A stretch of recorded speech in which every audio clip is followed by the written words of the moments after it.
কথায় আছে ঢাল নেই তরোয়াল নেই নিধিরাম সর্দার, ঠিক এমনই অবস্থা রাজ্যের বিভিন্ন স্কুল আছে পড়ুয়া, কিন্তু নেই পর্যাপ্ত পরিমাণে শিক্ষক শিক্ষিকা, যার জেরে বন্ধের মুখে পশ্চিম মেদিনীপুর জেলার চন্দ্রকোনার 2 নম্বর ব্লকের Belgoria junior high school for girls বিপাকে স্কুল পড়ুয়ারা। পঞ্চম থেকে অষ্টম শ্রেণী পর্যন্ত ছাত্রীদের পঠন পাঠনের জন্য এলাকার একমাত্র ভরসা গার্লস স্কুলটি। নিয়মিত স্কুলে আসে পড়ুয়ারা, কিন্তু বর্তমানে শিক্ষিকার অভাবে বন্ধ হতে চলেছে স্কুলটি। জানা যায় 2009 সালে স্থাপিত হয়েছে স্কুলটি। পঞ্চম থেকে অষ্টম শ্রেণী পর্যন্ত স্কুলটি চালু হয়। স্কুল স্থাপনের পর ওই স্কুলে শিক্ষকতার ভার পেয়েছিল 3 জন। তারপর ওই স্কুলের 3 জন শিক্ষিকার মধ্যে 2 জন শিক্ষিকা ট্রান্সফার হয়ে অন্যত্র চলে যান। বর্তমানে একজন শিক্ষিকা রয়েছেন। একজন শিক্ষিকাই কোনো ক্রমে পঞ্চম থেকে অষ্টম শ্রেণী পর্যন্ত স্কুল চালাতো।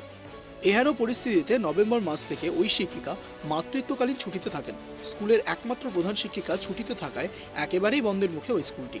সেই সময় ছাত্রীদের পরীক্ষা নেবারও সময়। ছাত্রীদের পরীক্ষার কথা মাথায় রেখে অন্য স্কুল থেকে একজন শিক্ষক এনে ছাত্রীদের পরীক্ষা নেওয়া হয়। জানা যায় পঞ্চম থেকে অষ্টম শ্রেণী পর্যন্ত ওই স্কুলটিতে রয়েছে 49 জন ছাত্রী। এলাকাবাসীর অভিযোগ, ওই স্কুলে স্থাপনের সময় স্কুলে লেখাপড়া করে এখন কেউ বিটেক ইঞ্জিনিয়ার, আবার কেউ মাস্টার ডিগ্রি করছে।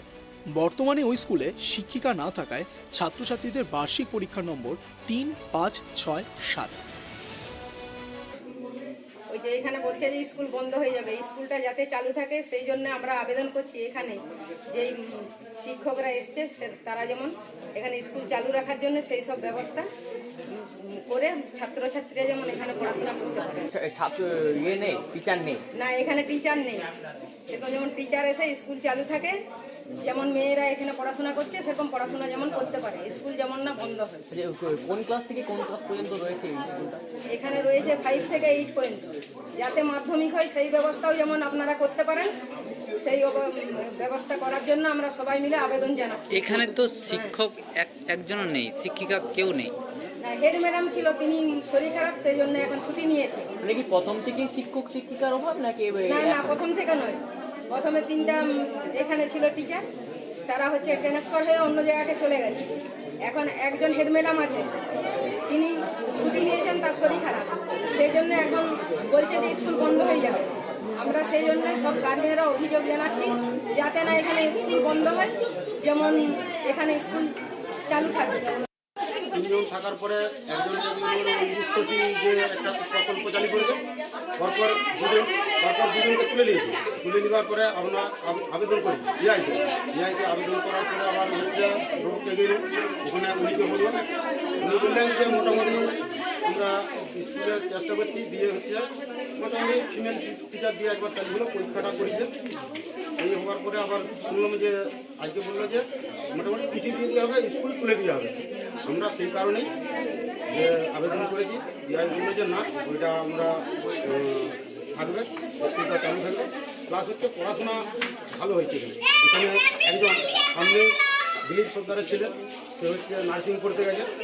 আমার ছেলে এই স্কুলে পড়ে পলিটেকনিক লাগিয়ে ব্যান্ডেজ লাগিয়ে ইলেকট্রিক্যাল ইঞ্জিনিয়ার পড়তে গেছে। পুরোতে সে হচ্ছে প্রমাণ পাওয়া যায়। এই স্কুল থেকে বর্তমানে এই স্কুলের তো ভবিষ্যৎ খারাপ। এই স্কুলের ভবিষ্যৎ খারাপ, তার কারণ টিচারও কম, আরও যে মোটামুটি যারা এসছে ওদের গুণমান ভালো না।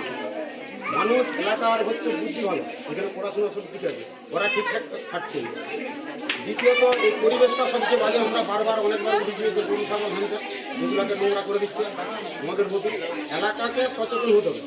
আমি যদি ভালো হতে যাই, তার কারণ তাহলে আমাকে নিজেকে ভালো হতে হবে, পড়াশোনার গুণমান ভালো হবে, আমার ছেলে ভালো হবে।